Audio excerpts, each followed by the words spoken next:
The letter arrived before dawn. Selim Voss had been awake for 3 hours already, standing at the window of his war chamber with a cold cup of tea and a problem he could not solve with force. The celestial bond had activated at midnight. He felt it the way a man feels an error, not the moment it enters, but the second after, when the body finally understands what has happened. A pull. A direction. South-southwest, 3 days by horseback, past the Greystone border and into Ashwood territory. He set the cup down. He had always known this moment would come. Every Alpha king before him had faced it. The bond was not a rumor or a legend, it was biology, it was fate, it was the universe deciding that even a man who wrote 7 pacts and signed treaties in borrowed blood was not exempt from wanting something. He had prepared for it, in the cold and practical way he prepared for everything. His advisors would draft a formal declaration of intention.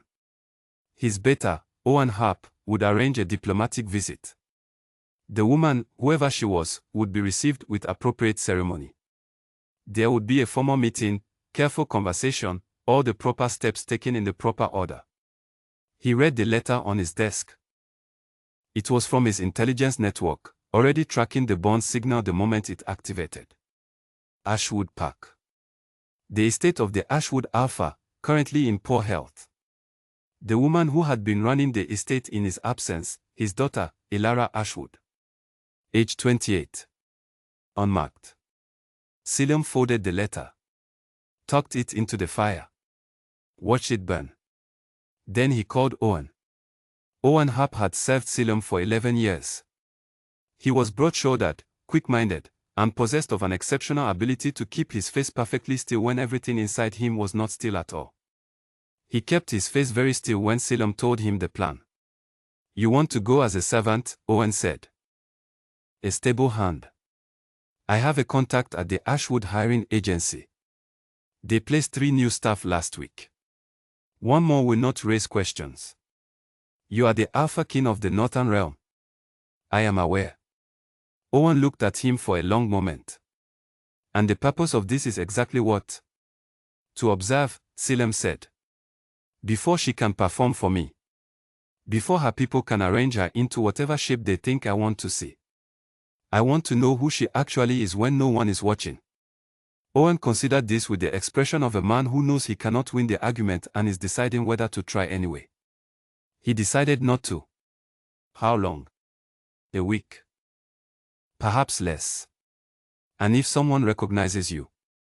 "No one from Ashwood has ever been to the Northern Court. My face is known by reputation, not by sight. Your bearing will give you away before your face does. Then I will work on my bearing." Selim picked up his coat. "Pack light clothes. Working clothes.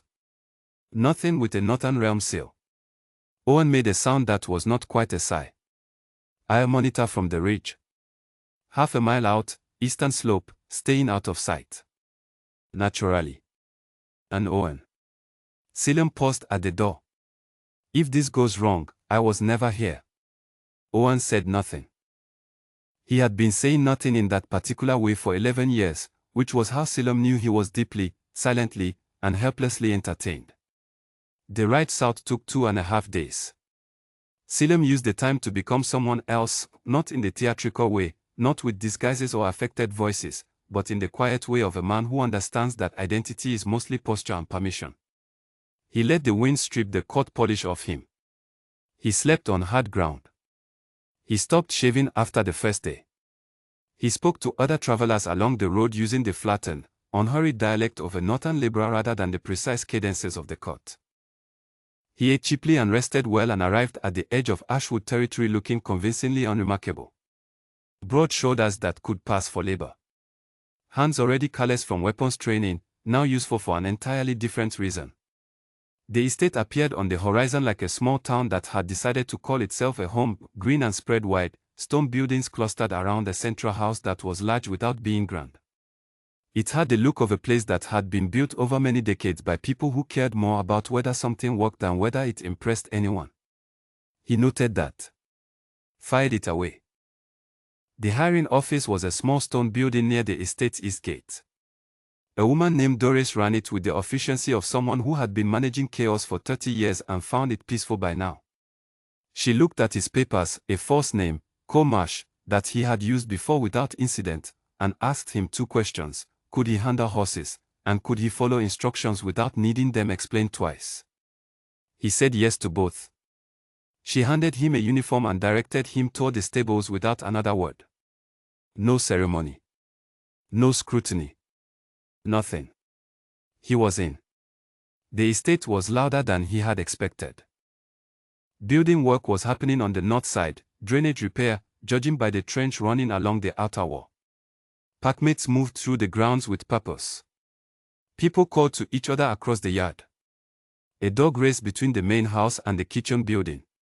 Someone was laughing in an upstairs window. It did not look like a pack in financial trouble. It looked like a pack that had decided, collectively, that financial trouble was not going to change how they showed up for each other.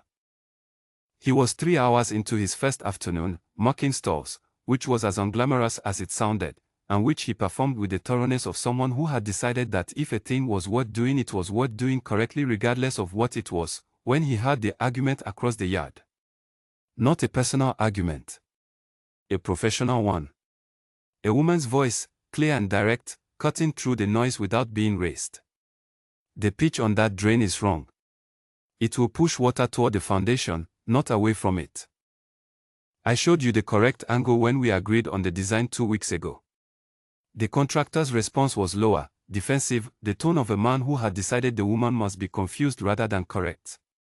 I understand you have done this work for 20 years, the woman's voice continued, unhurried and final. That experience is valuable. But 20 years of doing something incorrectly does not make the incorrect method right. Fix the pitch. I will check it tomorrow morning. Selim straightened and looked across the yard. She was not what he had constructed in the back of his mind during 3 days on the road. He had been careful not to build much, he had deliberately left the image blank, not wanting to arrive with expectations that would make a real person feel like a disappointment before she had a chance to simply be herself. But whatever negative space he had left, she filled it in a way that was immediate and inconvenient and entirely outside his control. She was not dressed for display. Her clothes were practical, her hair pulled back in the way that says this problem got solved at 7 this morning and I have not thought about it since. She held a road plan in one hand and a cup of something hot in the other, and she was looking at the contractor with an expression of complete, unhurried certainty. She was right about the drainage. He could see that from where he stood, and he had no particular expertise in Ashwood's terrain. The bond pulled, sharp and sudden. He turned back to the store. He picked up the shovel. He reminded himself very firmly that he was Comarsh, stable hand, new hire, nobody at all. He was not entirely convincing, even to himself. But he kept walking, and the afternoon moved, and the estate settled into its evening sounds, and he went to the bunkhouse with 4 other stable staff who asked him nothing about where he had come from and seemed to regard a new hire silence as a reasonable personal choice. He lay on his assigned cot and stared at the ceiling and thought about the way she had said fix the pitch. Not as a request. Not as a plea. As the obvious conclusion to an obvious fact, delivered to someone who should have already arrived at it on their own. He had met leaders who performed authority. He had met leaders who borrowed it.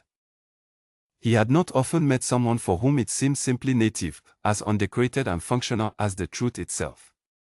He sent Owen a short message through the communication stone in his pocket. 3 words, extending the timeline. Owen's reply came back in under a minute, I assumed so. Selim set the stone down. Outside, the Ashwood estate settled into nighttime. Wind in old oak trees. A bell from the main house marking the hour. The soft movement of horses in the stalls he had just cleaned. He had come to observe, he told himself. That was all this was. He closed his eyes and was aware that he was already doing more than that. The second morning, Selim learned the rhythm of the estate the way water lands the shape of a riverbed, quietly and completely, by being present long enough for the place to stop performing. Every institution has a face it shows to observers and a back it keeps for itself. He was patient. The back showed eventually. The stable staff were up before first light. Selim worked beside a young man named Gil, who talked without requiring answers, which suited Selim considerably. Gil explained, between observations about the horses and mild complaints about a leaking roof in the North Store, that Miss Ashwood had been running the estate for going on 2 years since the Alpha's health declined.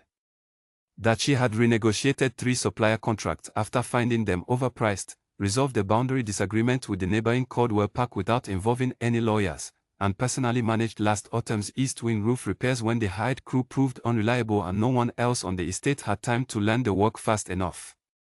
She doesn't sleep enough, Gil said, brushing a grey mare with the casual authority of long practice. You can tell by 6 in the morning. She's always out here before the main house is properly awake. Selim said, how long has the Alpha been ill?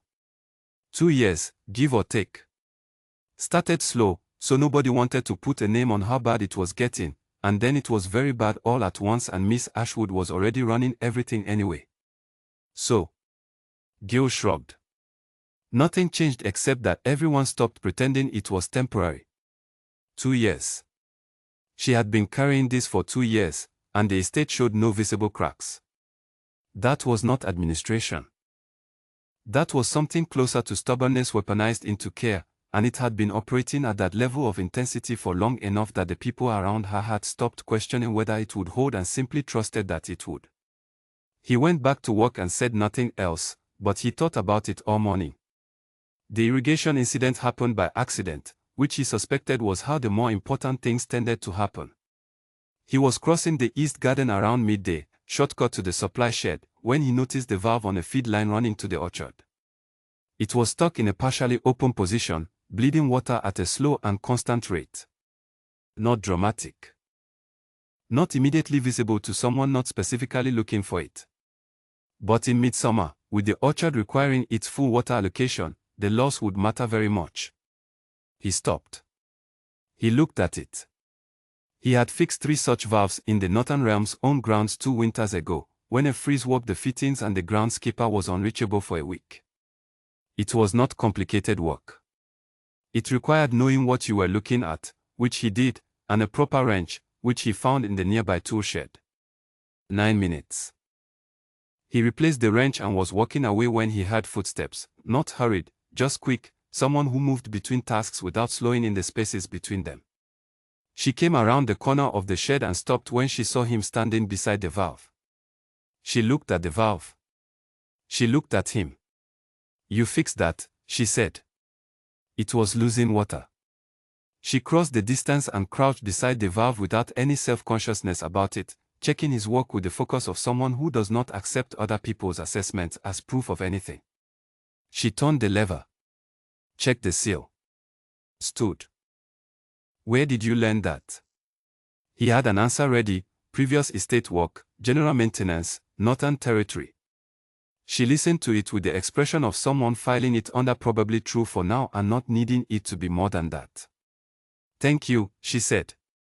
Then, as though the words had slightly surprised her by coming out, most people would have reported it and waited for the groundskeeper. The groundskeeper would have gotten to it next week, Selim said. The water would have been gone before then. Something shifted in her expression. Small. He would have missed it on someone he had not already been watching carefully for 2 days. Yes, she said. Exactly. She walked away and he watched her go, and the bond hummed between them like a bowstring settling after the arrow has already left it. That afternoon he was restacking hay in the upper loft of the main stable. A delivery had been stacked badly, which was an efficiency problem waiting to become a balance problem, when he heard her voice below. Different this time. Not the clear, public voice she used for contractors and estate business. Quieter. The voice a person uses when they have checked that no one is listening and genuinely believe it. She was on a call. A long one. He could not hear the other end, only her side, but her side was considerable. The numbers do not work, she said. I have run them 4 separate ways, and the shortfall is real, and the timeline to default is 8 months, not 12. I need you to hear that clearly. A pause. I am not panicking. I am telling you what the data says. There is a meaningful difference between those 2 things. A longer pause. The Western offer is still available. I understand what accepting it means for me personally. I am also aware that it resolves the debt and protects the pack's stability, which means I am considering it seriously. Her voice stayed level, but something beneath it shifted in a way that Selim felt more than heard. There is nothing I would not do to keep these people safe. That is not a figure of speech. It is not up for reassessment. Silence. Get some sleep, she said. I will call you tomorrow. He heard the call end. He heard then the very specific quality of silence that belongs to someone standing alone in a room with a truth that is too heavy to set down and nowhere adequate to set it. He did not move. He barely breathed. The Western engagement. He had heard the rumors at the Northern Court. The Western Alpha was broadening his influence through strategic alliances. An Ashwood match would give him access to Southern territory and trade routes. For Ilara, it would mean financial rescue and personal cost, in that order, and she intended to pay the cost without letting anyone see her doing it. She was going to do it. She was going to marry a man she had not chosen, to protect people who would never know the full price she had quietly paid for them, and she was going to do it without allowing a single visible crack in the surface she showed the world. He stood in the hayloft with that knowledge pressing against every calculated assumption he had brought with him from the northern realm. Then she made a second call. Shorter. Warmer. Her sister, from the tone, the same voice but with the formality stripped away, the voice of someone who keeps one person in the world to whom they can almost be honest. I had the dream again, she said. He went very still. The same one, yes. A sound that might have been a brief, self-conscious laugh. I know how it sounds. I know it is nothing. But in the dream there is this, it is difficult to describe. He smelled like pine and winter. Cold but not empty. And I woke up and I was furious at myself, Nora, because I do not have room in my life right now for wanting something I cannot have, and I was wanting it anyway, and the wanting was so specific that I found it genuinely annoying. Selim closed his eyes. Pine and winter iron. He knew his own scent profile the way a person knows their own face. A court physician had described it years ago, during an examination touching on alpha biology. Every alpha carried a distinct signature. His was the northern code. Not the hollow code of empty spaces but the clean code of altitude and pine forest and air that has not yet been touched by anything. She had felt the bond. She had felt it, fired it under dreams, and was attempting to outrun it by committing to a man she did not want, and she was doing all of this in the dark, alone, without any knowledge of what it actually was. He descended from the hayloft with extreme care. Walked to the far end of the stable. Stood between two stalls with his back against the wall and looked at nothing in particular for a long time. Owen's voice came quietly through the stone in his pocket. You have gone silent for 40 minutes. Everything intact? Yes, Selim said. You don't sound like yes. The plan has changed. What is the new plan? He thought about a woman running 8 months of numbers in her head while presenting a completely solid surface to everyone around her. He thought about a woman who was already dreaming about a man she did not know was standing in her stables cleaning hay. I am still working on that, he said. Owen was quiet for several seconds. Take your time, he said. It was the most useful thing anyone had said to him in 3 days. He went back to work. He moved hay. He watered horses. He performed his job with the quiet thoroughness that had always been his operational default, the part of himself that functions even when the rest of him is standing in a hayloft having the kind of realization that does not ask for permission before it changes the shape of things. He had come to observe a stranger and decide from a safe and rational distance whether to proceed. He had found instead a woman already carrying an impossible weight in complete silence, already feeling something for him she had dismissed as a dream she was embarrassed by, already in the process of sacrificing herself to a solution she had chosen not because she wanted it but because it was the only one she could see. He was not leaving. The part of him that might have walked away from this as a strategic complication had apparently lost the argument somewhere between the drainage pitch and the hayloft, without troubling him for his input. He sent Owen a second message before sleeping, prepare the East Wing room. Owen's reply, which one? The good one, Selim sent back. Owen's reply took longer this time. Then, understood.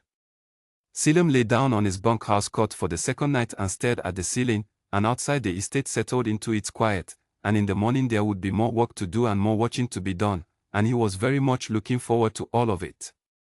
The thing about carrying a secret alongside a person who does not know you are carrying it is that it changes every ordinary moment into something with two floors. The surface floor, where the visible things happen. And the floor beneath, where you are doing something else entirely. Selim had kept secrets his entire adult life. Operational intelligence. Diplomatic negotiations that could not be named in any room larger than two people. The kind of knowledge that protects kingdoms precisely because it never finds a wall to bounce off of.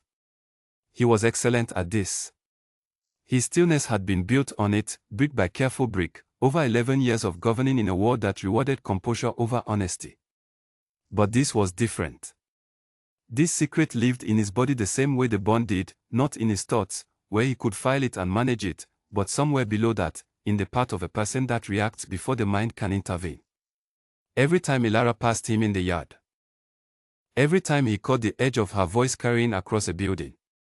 Every time he watched her make a decision and saw how she made it, fast when speed was required, deliberate when it was not, never the wrong one, the bond moved, and he had to stand very still and remind himself, coal marsh, stable hand, nobody. It was the hardest sustained work he had done in recent memory. By the third day he had mapped the estate completely without having intended to. His mind catalogued by habits, exits, structural patterns, the invisible lines of authority that determine how information moves and where real decisions get made. What his mind catalogued about Ashwood was this: the estate ran on Ilara's choices the way a mechanical clock runs on a mainspring. She was not simply the person in charge. She was the person who had learned every problem before anyone else named it and resolved half of them before anyone else noticed they existed. She was in the kitchen garden at 6 every morning, not because garden management was her responsibility, but because the head gardener, an older man named Percy, had an injury that prevented him from kneeling. So Ilara had quietly learned the planting rotation herself. Percy directed from standing height. No announcement was made. No accommodation was requested. It simply happened, because she had noticed the problem and solved it in a way that preserved Percy's dignity along with the garden. She sat with the estate accounts 3 evenings a week in a small room of the main hall. No assistant. No company. Working through numbers that Selim, who had managed the kingdom's finances for a decade, could see were genuinely frightening in what they revealed about Ashwood's situation. The shortfall was real. The timeline was tight. She never looked frightened. She looked like someone who had made a private agreement with fear: you can exist, but you do not get to be in my hands while the work still needs doing. The fear was there, somewhere behind the steadiness. He could see it the way you can see a fire behind thick glass, contained, real, kept from spreading by something stronger than itself. He found it, quietly, extraordinary. He also found it devastating in a way he had not prepared for and did not entirely know how to manage. On the 4th day, the Western envoy arrived. His name was Donovan Cole, which Selim noted with dark humor, given that Cole was the first half of his own assumed name, and he had arrived with the polished confidence of a man sent to finalize something he expected to go smoothly. 4 attendants. A traveling carriage somewhat too large for the estate's inner courtyard. The careful grooming of someone who understood that appearance was its own argument. Selim was near the gate when the carriage arrived. He did not look up more than once. But once was enough. He watched Ilara come out to receive the envoy. She had changed into clothes that were formal without being elaborate, nothing that announced wealth the estate did not have, but clean and precise, chosen with the intelligence of someone who understands that appearance is a language, and she had something specific to say. She greeted Donovan Cole with a composed and professional warmth, the handshake of someone who takes you seriously without having yet decided what she owes you. She was brilliant at this. It was not a skill she enjoyed using. He could see that, too. He went back to the water trough and tried not to think about what it meant to watch a person be excellent at something that cost them. That evening, dinner was served in the main hall for the envoy's party. The stable staff ate in the kitchen, good food, considerably better than the usual standard, a detail that told Selim the kitchen had been quietly given additional resources for the week. Even the care Ilara applied to appearances was, at its root, care for her people. Making the estate look healthy protected her packmates from the vulnerability of being seen as struggling. Gil leaned across the table during the meal. "Big visit," he said, in the tone of someone who knows more than they should. Selim said. "Western business." Gil looked at his bow. "I shouldn't know. But the kitchen staff talk, and the kitchen staff do not realize how far their voices carry." He was quiet for a moment. "I hope it's only trade." Selim said nothing. "She deserves more than a business arrangement," Gil said, very quietly, to his soup. It was the kind of statement that is not really directed at anyone, just said because it needed to exist somewhere outside a person's chest. "She does," Selim agreed, quieter than he meant to. Gil looked at him. Selim looked back at his food. The conversation ended. That night, crossing the outer yard toward the bunkhouse, he heard footsteps behind him, not hurried, just walking, the specific cadence of someone who has left the house with no destination in mind. He did not turn immediately. When he did, it was because she had stopped, and the silence after a person stops is harder to ignore than the sound of them moving. She was standing near the low wall that separated the yard from the herb garden. A shawl around her shoulders. Looking at the sky, or at the dark fields beyond the estate wall, or at the comfortable middle distance where a person can think without being interrupted by objects. He should have kept walking. "Needed air," he said. She looked at him. Not startled, she had heard him. Surprised, differently, that he had spoken. "Yes," she said. "Then, you are out late. The north store roof is leaking. I found spare shingles in the equipment shed." "I know it is leaking," she said. "It is on the list. It is going to rain tomorrow." She looked at him for a moment with the expression he was beginning to learn, the one that sorted people into categories, not unkindly but precisely. He suspected he occupied an unusual category. "Why do you care about a roof that is not your problem?" she asked. "The horses sleep under it," he said. She was quiet. "Then, fair enough." They stood in the kind of silence that is not empty. The bond hummed between them. He was aware of how close they were standing, not close, technically, several measured feet apart, and how much closer the bond made those feet feel. She pulled the shawl tighter. "You are not from around here." "No. Northern Territory." Reading his accent, which he had almost entirely managed to smooth but apparently not quite. "I move around," he said. She nodded. They both knew the answer was insufficient, and she accepted it anyway, which told him something he filed with everything else. "Then, you are not just a stable hand, are you?" Not a question. The same flat certainty she used on drainage angles and supply invoices. He held her gaze. The bond was very loud now, a sustained note he was tired of pretending he could not hear. "No," he said. "The truth in its minimum." She looked at him for a moment. He expected questions. She did not ask them. She turned back to the dark fields, and he had the sense of watching someone make a decision about how much they were willing to carry tonight on top of everything else that was already waiting for them. "It will rain by morning," she said. "If the roof needs fixing, you should sleep." "Yes," he said. She walked back toward the house at an unhurried pace and did not look back. He stood in the yard looking up at the sky. The stars were blurring behind incoming cloud. He reached into his pocket and held the communication stone without pressing the activation point. She knew something was wrong with the picture. She had known for at least a day. She was choosing to let it sit unaddressed, which was either patience, strategy, or the pragmatism of a woman who had simply run out of room for one more complication this particular week. He went to the north store. He fixed the roof in the dark before the rain came in, working by feel in the way you can only do when you have done a thing enough times that your hands know it without being directed.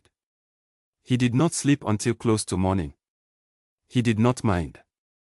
Selim had navigated border disputes with pacts that had entered the negotiating room wanting war. He had managed councils where 3 of 7 members were actively working to undermine him.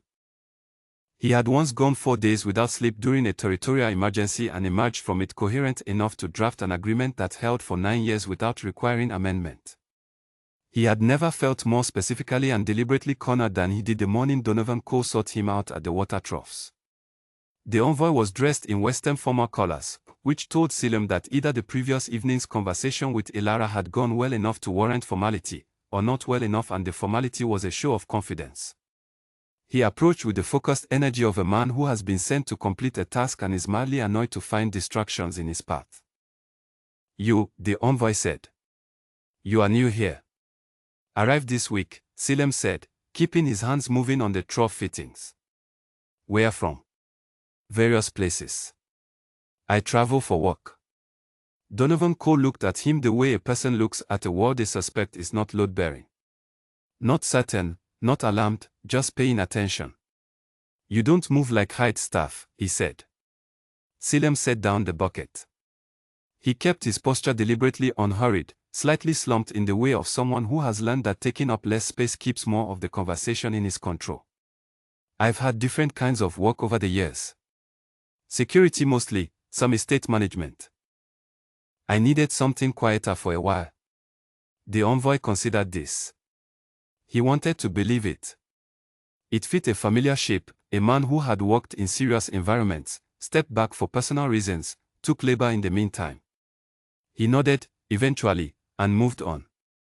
Selim picked up his bucket. He was aware, with clean precision, that his window was closing. If the envoy was already scrutinizing the staff, someone more methodical would arrive at a different conclusion within days. The cover would not survive the week. He sent Owen a midday message: "Prepare for possible early extraction. Stand by only. No action without my signal." Owen's reply: "Understood. It has also been raining on this ridge for 36 hours straight and I want it formally noted that I am a devoted and very wet man." Selim put the stone away. That evening, he was passing the small records room of the main hall when he saw the door was open and Ilara was at the desk and she said, without looking up, "Close that door, the draft is moving the papers." He closed it from the inside rather than the outside. She looked at him. Then back at her papers. "Sit down if you are going to stand there," she said. He sat. She worked in silence for a while. He watched her move through documents with a focused precision that had nothing in common with performance. This was how she thought, linearly, completely, without drama attached to any of it. She worked the way people work when they have been doing it for a long time and no longer need to perform effort because effort is simply what they are. After some time she said, still without looking up, "The envoy found you interesting. He was curious about new stuff. About you specifically." She set her pen down. "Donovan Cole has been managing political arrangements for the Western Alpha for 6 years. He is very good at identifying things that are out of place." She looked at him directly. "You are out of place." Selim said nothing. "I asked you once whether you were only a stable hand, and you told me no. I have been thinking about what that answer means." Her voice was entirely level. "I think you came here to observe something. I think the something was me. I think you had reasons for wanting to see me in my actual environment rather than a formal arrangement, and I think you have been here long enough to have found what you were looking for." She paused. "I am now asking whether you intend to tell me who you are, or whether I should have the envoy's suspicion confirmed through other means."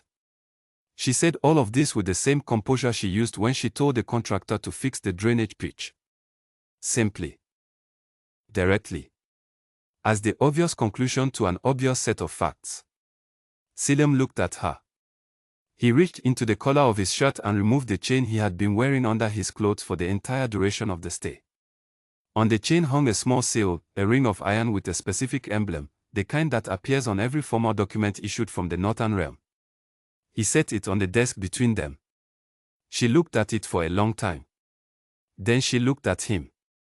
"How long have you known about the death?" she said. Her voice had not changed. This was what she was, someone who received difficult information and immediately asked the next useful question. He told her. The Western engagement. He told her. She closed her eyes for 2 full seconds. Opened them. What do you want from me? And there it was. The only question that had mattered from the moment he folded that letter and put it in the fire and got on a horse and rode south. He told her the truth, all of it. The bond, what it was in biological and legal terms, what it meant and what it did not require. That he had come in disguise because he had wanted to know who she was before she had a chance to shape herself for his benefit. That what he had overheard, and he did not minimize this, did not pretend it had not happened, had changed the nature of what he had come here intending to offer. I did not come to claim a mate, he said. I came to see you. I have seen you. And what I want to offer you is not a rescue, because I do not think you would accept one, and I think your refusal would be completely correct. He kept his voice even and direct, the way he said things in rooms where the truth was the only tool that would actually work. I want to ask you what you actually need. Not what the Western arrangement solves. What you need. And then I want to hear your honest answer and respond to it without any agenda except that one. She stood. Walked to the window. Stood with her back to him, looking out at the rain-wet yard. He waited. He was good at waiting. It was one of the things he had built himself to be good at. After a long silence she said, "Leave this room." He stood. "I need to think," she said. "Without you in it." He moved to the door. "Ko." He stopped. "Mash. Whatever your actual name is." A brief pause. "You can stay. East Wing. There is a proper room there." Another pause. "Not the stables." He stood with his hand on the door and looked at her back, at the specific quality of stillness in her shoulders that belonged to someone who had just put down something they had been holding for a long time, not releasing it dramatically but setting it down carefully, the way you set something fragile in a safe place rather than dropping it. "Thank you," he said. He went into the corridor and found Owen standing on the east wing steps, comprehensively soaked from the ridge and wearing an expression of serenity that was somewhat aggressively cheerful given his condition. "You told her," Owen said. "Yes. And East Wing." Owen looked at the building. Then at Selim. "You mock stalls for 5 days." "I know. For a room in the East Wing." "For the beginning of something honest," Selim said. Owen was quiet for a moment. Then he went inside and found himself a towel, and said nothing further, and his silence was everything it needed to be. The negotiations did not feel like negotiations, which was why they worked. Ilara came to the East Wing sitting room the following morning with a second cup of tea and the expression of someone who had spent the night testing a conclusion they had already reached and found it held under pressure. She sat. She set the cup down. She looked at him across the low table. "I have questions," she said. "Yes," he said. "Not about the bond." "I understand the bond. I have read the Park Law Archives carefully enough to know precisely what it implies and what it does not require of either party." She held his gaze with a steady patience that seemed to be simply how her eyes worked. "My questions are about you. Specifically about how you govern." He answered all of it. Not in the abstract, she did not ask abstract questions, but in the daily practice of it. How decisions were actually made at the Northern Court versus how they appeared to be made. Which council members held real authority and how they used it. When he had been wrong and what he had done about it, and he did not soften those answers or reach for the versions that reflected better on him. He told her about a border negotiation he had handled badly 3 years ago, prioritized speed when the situation required patience, and the resulting agreement created a resource conflict that took 14 months to resolve. He told her 2 members of his council had a reflexive caution that sometimes suffocated new ideas before they could be examined. He told her the Northern Court's financial position was solid but that 2 of its 3 major trade relationships were overdue for renegotiation, a task he had postponed because it required sustained attention and the last year had not provided much of that.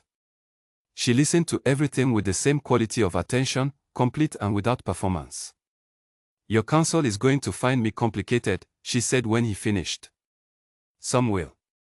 The majority will wait to see what you actually do before forming a strong opinion. And which do you prefer? The ones who decide immediately or the ones who wait? The ones who wait, he said. A decided mind stops gathering information. She nodded, as though he had confirmed a theory she had been testing. I want to meet Overheard formally, she said. Not informally as I already have. Formally, as someone whose professional judgment I am trying to assess. I want to understand the Northern Court's internal structure from someone who has been operating within it for a decade and is not currently invested in my impression of him. He will appreciate that framing, Selim said. I also want to visit the Northern Realms Land Registry before any formal agreement is signed. I want to review your financial records independently. He was quiet for a moment. That is not distrust of you specifically, she said. It is due diligence. If you expect me to enter a partnership of any real weight, I need the same quality of information you gathered about me before you came here. You had 11 years of Northern Court records and a professional intelligence network. I had 2 days of conversation. I will arrange full access, he said. Whatever you want to review, whenever you are ready. She picked up her tea. Something in her posture shifted, not visibly to most people, but he was learning her the way you learn a place you intend to live in, with the specific attention of someone building a map. One more thing, she said. He waited. My father, she said. The words came out with the quality of something that had been handled very carefully for a long time. He is not going to recover. I understand that, and I have planned for it. Whatever we build together, the Ashwood Park's governance structure needs to be stable and protected during the transition and after it. She looked at him directly. My people come first. I am not framing that as a condition. I am simply telling you what is true so there is no confusion later. Understood, he said. Completely. She looked at him for a moment. You did not hesitate. No. Most people, she said carefully, would at least have appeared to wait. Appearing to wait would have implied I found it difficult, he said. I don't. Your people come first. That is not a concession.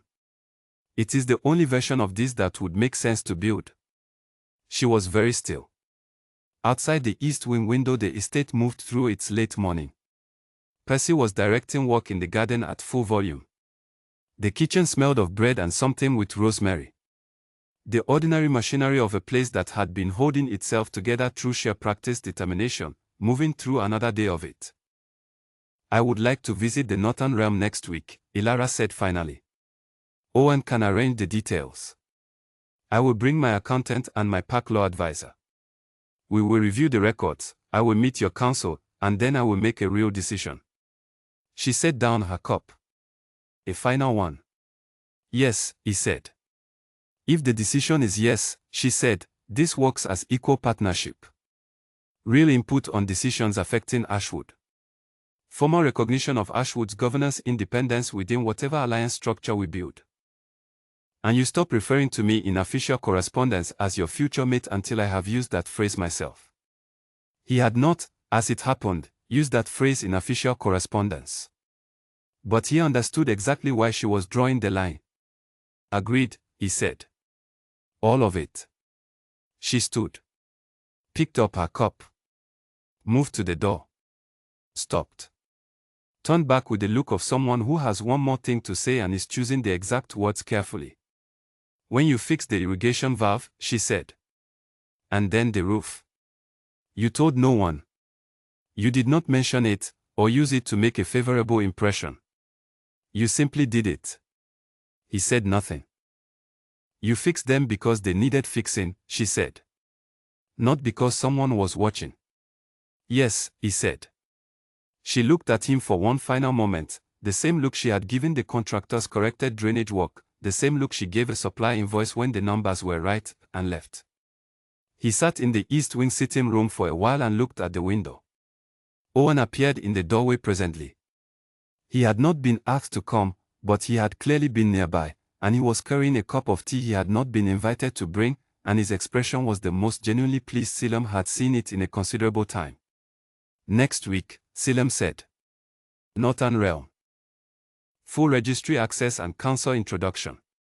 She is going to reorganize the Eastern supply chain, Owen said, with the calm certainty of a man who has already accepted this as fact.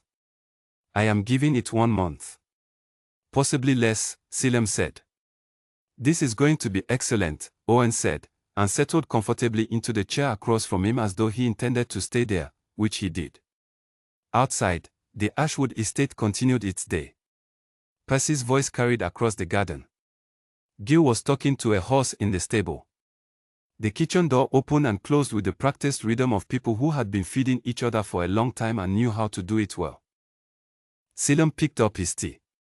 Next week there would be records to review and council members to meet, and a woman who had spent 2 years carrying an impossible weight in silence, now walking into the Northern Realm with her accountant and her advisor to see whether the ground there was worth standing on. It was. He knew it was. He had spent 11 years making sure it was. The remaining question, the only one that had ever actually mattered, was whether she would decide it was worth standing on with him. He thought about a woman arguing drainage pitch in a courtyard. He thought about a hayloft and a voice describing a dream she was furious at herself for having. He thought about fix the pitch and I would check it tomorrow morning.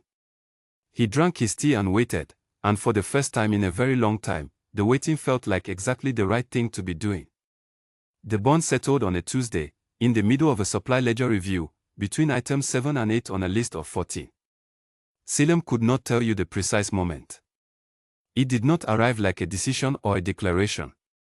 It arrived the way the sun arrives on a morning when you are already awake and busy, not with announcement, but with the gradual certainty that the light has been there for several minutes and you have simply been too occupied to mark when it began. They were standing at the low wall in the Ashwood courtyard. An early morning, before the estate was properly awake. Ilara had a paper ledger. He had a pen.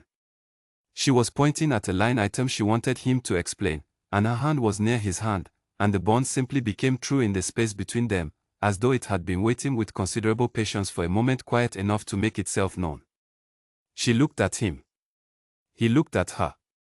Neither of them said anything about it.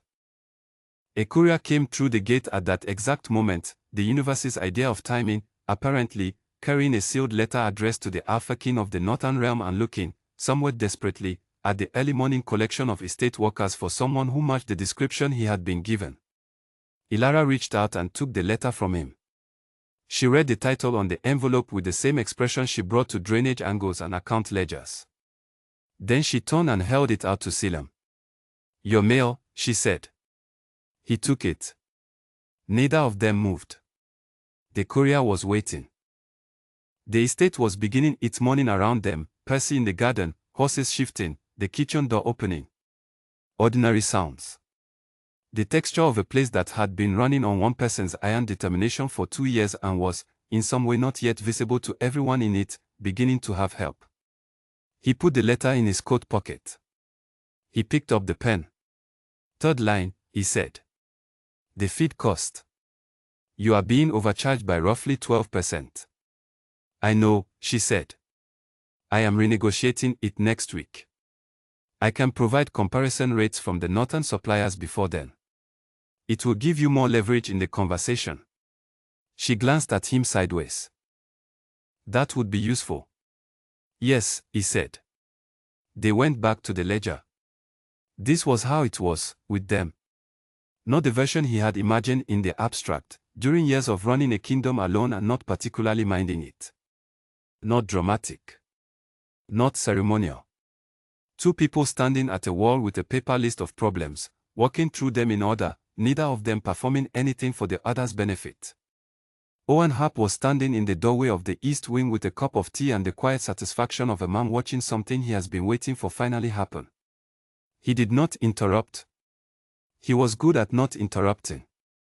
It was one of his most valuable qualities. The visit to the Northern Realm had happened the previous week. Ilara had arrived with her accountant, a careful woman named Folipa, and her pack law advisor, a thorough man named Grant, and had proceeded to spend 4 days doing exactly what she said she would. She reviewed the land registry. She met the council. She sat in on 2 administrative sessions and asked questions that made 3 council members visibly reassess their initial assumptions about her. Owen had watched all of this from a respectful distance and at one point, during a break in the council proceedings, had come to find Selim and said simply, she asked Henry about the Eastern trade gap. Henry was the council member who defaulted to caution most reflexively. He is now her biggest advocate. How? Selim said. She told him his caution was well-founded and then showed him 3 places where it could be applied more precisely. He has been looking thoughtful ever since. Selim had absorbed this without comment. The financial review had taken 2.5 days, with Folipa working alongside the Northern Realm's own financial officers. The numbers were solid.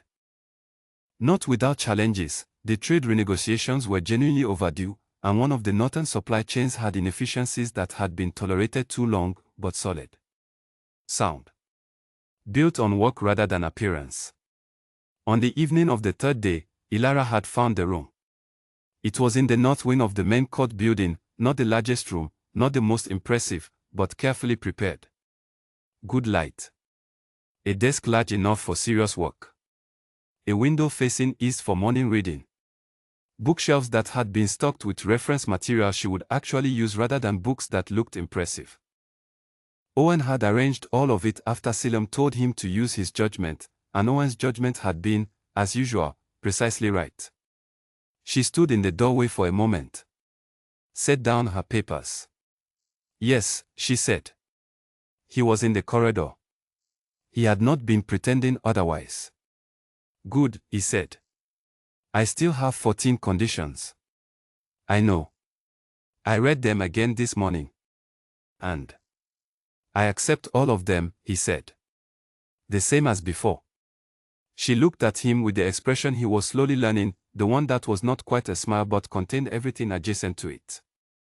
The one that meant she had found something to be true and was revising her understanding of the world accordingly. Then she picked up her papers and walked past him toward the evening's next task, which was a conversation with Owen about the timeline for formalizing the Ashwood trade agreement. He watched her go. He thought, yes. That is exactly right. Now they were back at Ashwood, in the early morning, with the ledger between them and 14 items to review and the bond quiet and settled in the space where it had been pooling for 2 weeks. Item 8, Ilara said. The timber supply. I have been using the Caldwell contact but the pricing is inconsistent by season. There is a Northern supplier who contracts fixed annual rates. I can make an introduction. Is the quality comparable? Better, he said. I switched the court's main building projects to them 3 years ago. She made a note. They continued. Around them, the Ashwood estate woke up fully and moved into its morning. Percy's knee was no better and no worse than usual, and Ilara had already arranged, without announcement, for a second gardener to be hired specifically to handle the work that required crouching, so that Percy could direct without accommodation and without anyone needing to call it accommodation. Gil was in the stable talking to a horse that was listening attentively, or at least appeared to be. Donovan Cole was 3 days gone down the southern road, the dissolution of the Western arrangement formal and fired, the Western Alpha's objection formally and finally addressed by a letter from the Northern Realm that was polite, specific, and left no room for a response that was not acceptance. Folipa and Grant were at the estate's records table with Grant's notes from the Northern Registry visit, working through the specifics of the alliance framework that would govern how Ashwood and the Northern Realm operated as partners rather than as a dominant power and a dependent one. It was not a rescue. It had never been going to be a rescue, once Ilara had gotten hold of the conversation. It was structural. It was partnership. It was 2 capable things joining in a way that made both of them more able to function, rather than one absorbing the other. Owen had said, during the carriage ride back from the Northern Realm, that he had never seen Selim negotiate an agreement from a position of genuine equality before. That usually Selim negotiated from a position of superior strength and knew it and the other party knew it and everyone proceeded accordingly. How does it feel? Owen had asked. Selim had thought about this honestly. Interesting, he said. Owen had nodded as though this was the correct and expected answer. Item 11 on the ledger was a roofing materials cost for the coming winter. Item 12 was the east wing windows, 3 of which had deteriorated enough to require replacement before cold weather. Selim had contact with a glazier in the Northern Realms Midlands who worked without delay and charged honestly, and he said so. You know a lot of people, Ilara said, writing. 11 years of running things, he said. You accumulate contacts. I have been running things for 2 years and I have considerably fewer. Give it 9 more years, he said. She glanced at him sideways. The expression that was not quite a smile. Is that a timeline? It is an observation, he said. She went back to writing. Item 13, she said.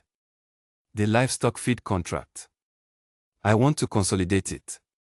We are using 3 separate suppliers and the logistics are inefficient. Agreed. Consolidation saves administrative time and usually produces better pricing. Do you want to suggest a supplier or shall I use my current best contact? Use yours, he said. You know the southern supply routes better than I do. I will review the contract terms before it is signed if you want a second set of eyes. I always want a second set of eyes, she said. That is item 14. Pardon. Item 14 on my original conditions list, she said. Real input on decisions that affect either party. Second, perspectives on major contracts. No unilateral choices on things that touch both households. She did not look up from the ledger. I added it because I have spent 2 years making every decision alone, and I have done it well, and I would also like to stop. He was very quiet for a moment. I understand, he said. She looked up. The morning light was full now, the sun having finished rising while they were not paying attention to it, and it caught the specific quality of her attention in a way that made him think, not for the first time, that he had been very lucky in the particular direction the bond had pointed. 14 items, she said. All reviewed. All reviewed, he agreed. She rolled the ledger and tucked it under her arm. Percy's east border is going to need attention before midsummer. I am going to go look at it. I will come, he said. She looked at him. Unless you would rather I didn't, he said. She did not say she would rather he did not. They walked across the yard together in the morning light, toward the garden's east border where Percy was already directing the new gardener with considerable authority and the specific pleasure of a man whose knowledge is being put to use again. The estate moved around them. The bond was quiet in the way of something that has stopped needing to be loud because it has been heard. Owen watched them from the east wing doorway with his tea and said nothing to anyone. He had been loyal to Selim for 11 years. He had watched him negotiate, govern, manage, endure, and occasionally miscalculate and correct. He had watched him ride south in a stable hand's clothes on a 3-day trip to observe a stranger. He had not watched him walk across a yard in the morning light beside someone who was already holding the ledger and planning the next item and clearly intended to be doing exactly this kind of thing for a very long time. It was, Owen thought, exactly right. He finished his tea and went to find Philippa to discuss the Alliance Framework language, because there was work to do and the work did not stop for anything, not even this, and that was, as Ilara Ashwood had known for 2 years and Selim Voss was only beginning to understand, the whole point.